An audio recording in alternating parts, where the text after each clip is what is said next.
2 दिन पहले ही मुझे जो कंप्लेंट्स मिली थी मैंडर कॉन्स्टिट्यूंसी से और पुंछ कॉन्स्टिट्यूंसी से। कुछ प्राइवेट गाड़ियाँ जो हैं वो बोर निकालने के लिए यहाँ एंटर हुई हैं डिस्ट्रिक्ट पुंछ में। तो पहली बात तो ये है कि कोई भी गाड़ी जो है अगर प्राइवेट बोर निकालना है उसको अपनी रजिस्ट्रेशन जो है करानी पड़ती है। उसके लिए कंपिटेंट अथॉरिटी हमारी chief engineer PHE department Jammu है, तो इनको जम्मू जाके पहले गाड़ी रजिस्टर करवानी चाहिए। दूसरा ये कि अगर किसी ने प्राइवेट बोर निकालना भी है तो ग्राउंड वाटर जो है ये एक मिनरल गवर्नमेंट ने डिक्लेयर की हुई है सवारा एक्ट में, 2010 में जो एक्ट बना था, वाटर रिसोर्सेज मैनेजमेंट एक्ट। सवारा अथॉरिटी बनी है इसके लिए।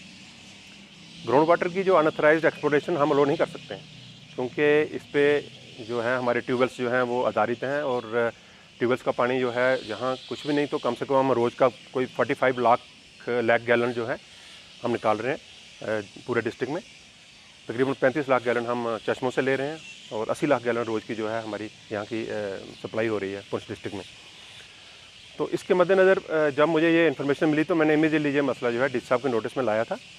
उन्होंने इसके लिए एक बड़ा सख्त ऑर्डर भी निकाला कि जो प्राइवेट गाड़ियाँ आई हैं अनऑथराइज्ड हैं, इन्होंने अपनी रजिस्ट्रेशन नहीं करवाई है, उनको जब्त किया जाए और ये जम्मू में जाके अपनी रजिस्ट्रेशन पहले करवाएं, उसके बाद ये प्राइवेट बोर निकालने के लिए आएँ। तो किसी ने अगर प्राइवेट बोर निकालना भी है तो उसको भी परमिशन लेनी पड़ेगी जम्मू से जाके। हमारे इसके लिए कंप्लेंट अथॉरिटी जो chief engineer PHE department Jammu ही है, सवारा एक्ट के तहत इनको जाके पहले अप्लाई करना है, उसके लिए फ़ीस जमा करवानी है और उसके बाद जो है रजिस्ट्रेशन करवा के बोर की, उसके बाद ही जो है बोर निकाला जाए।